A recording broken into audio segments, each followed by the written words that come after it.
नमस्कार दोस्तों, यदि आप हमारे चैनल पर पहली बार विजिट कर रहे हैं तो कृपया करके हमारे चैनल को सब्सक्राइब अवश्य करें। यदि आप अपने जीवन में कुछ बदलना चाहते हैं तो कृपया करके इस वीडियो को अंत तक जरूर देखें। भगवान श्री कृष्ण कहते हैं मनुष्य को अपनी नज़र बदलनी चाहिए, दुनिया तो अपने आप बदल जाएगी। एक बार एक बहुत बड़ा नेता एक साधु के छोटे से आश्रम में गया।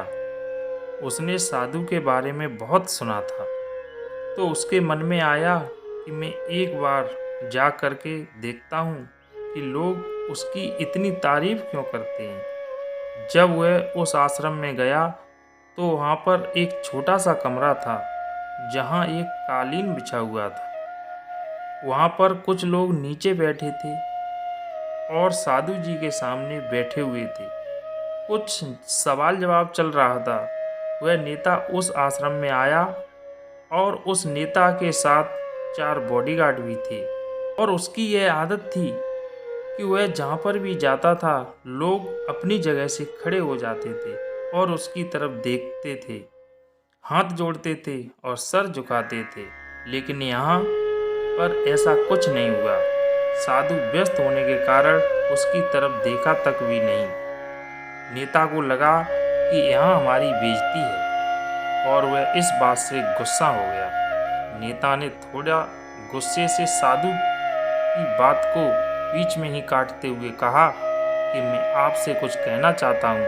साधु ने उसकी तरफ देखा और बोला, आप थोड़ी देर रुकिए, मैं पहले इनके सवाल का जवाब दे दूं, उसके बाद मैं आपसे बात करता हूं। तब तक आप अगर चाहें तो आप बैठ सकते हैं। बस साधु का इतना कहने की देरी ही थी कि नेता का चेहरा गुस्से से लाल हो गया और उसने अपना सारा गुस्सा उस साधु पर निकाल दिया। अभी तक वह नेता बहुत तमीज से आप कह करके बात कर रहा था, लेकिन वह तू तड़ाक पर उतर आया। नेता ने उस साधु से कहा, तुझे पता भी है मैं कौन हूँ और तू किससे बात कर रहा है। साधु ने उसकी तरफ देखा और कहा, मुझे इससे कोई फर्क नहीं पड़ता कि आप कौन हैं, लेकिन आप जो कोई भी हैं, अगर आप चाहते हैं कि मैं आपके सवाल का जवाब दूं या आपसे बात करूं तो आपको कुछ देर रुकना होगा।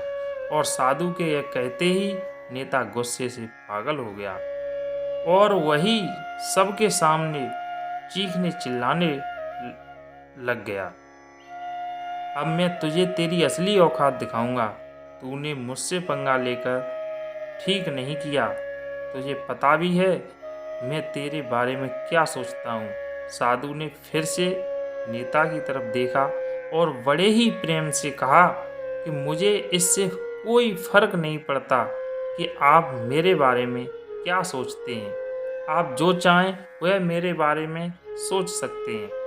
फिर नेता ने उससे कहा, तू सुनना चाहता है या नहीं, लेकिन मैं तुझे यही सबके सामने बताऊंगा कि मैं तेरे बारे में क्या सोचता हूँ।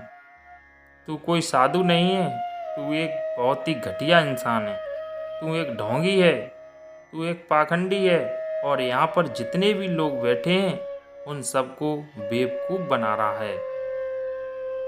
तेरा बस एक ही मकसद है कि इन लोगों की जेब में जितना भी पैसा है वह सब तेरे पास में आ जाए। तू अपने फायदे के लिए इन लोगों का इस्तेमाल कर रहा है। उसके इतना बोलने के बाद भी हल्की सी मुस्कान उस साधु के चेहरे पर बनी रही। यह देखकर नेताजी और अत्यधिक तिलमिला गए और उसने कहा, अब बहुत हो गया, अब मैं यहाँ एक भी मिनट रुकने वाला नहीं, लेकिन अभी भी तेरे पास मौका है। अगर मुझसे माफ़ी मांगनी है या मुझसे कुछ कहना है तो कह सकते हो। इतना सब होने के बाद भी साधु के चेहरे पर एक मुस्कान थी और वह बिल्कुल शांत था। और फिर उन्होंने अपनी आंखें बंद की। फिर साधु ने अपनी आंखें खोली, हाथ जोड़े और कहा कि मुझे आपसे कोई शिकवा गिला नहीं है। आपके लिए मेरे मन में कोई भी गलत ख्याल नहीं है। जो भी मेरे बारे में आपने कहा वह आपकी अपनी सोच थी, तो मुझे आप में कोई भी बुराई नज़र नहीं आती है। मुझे आप बहुत ही भले इंसान लग रहे हैं। और साधु के इतना कहते ही नेताजी का दिमाग सातवें आसमान पर पहुंच गया। उसके चेहरे पर एक अजीब सी खुशी थी, क्योंकि उस साधु ने वही कहा जो बाकी लोग उस नेता को कहते हैं। और वह खुशी खुशी उस आश्रम से अपने घर की तरफ चला गया और घर जाकर अपने पिताजी के साथ में बैठ गया। उसके पिताजी ध्यान में थे। उन्होंने पूरी जिंदगी सिर्फ लोगों की सेवा की और बदले में कुछ भी उम्मीद नहीं की। तो थोड़ी देर बाद जब उन्होंने अपनी आंखें खोलीं और देखा अपने बेटे को अपने साथ बैठे हुए, तो उनके बेटे के चेहरे पर आज एक अजीब सी खुशी थी जो आज से पहले उन्होंने कभी नहीं देखी थी। फिर उसने एक एक करके अपने पिताजी को सब कुछ बताया कि आज क्या हुआ, किस तरह से वह आश्रम पहुंच गया और वहाँ पर क्या क्या हुआ, उसने क्या कहा और साधु जी ने उससे क्या कहा। जब उसके पिताजी ने पूरी बात सुनी तो थोड़ा सा मुस्कुराए और अपने बेटे को देख करके बोले कि उन्होंने तुम्हारी तारीफ नहीं की, क्योंकि उन्होंने वह नहीं कहा कि जो तुम हो, उन्होंने वह कहा कि जो वह खुद है।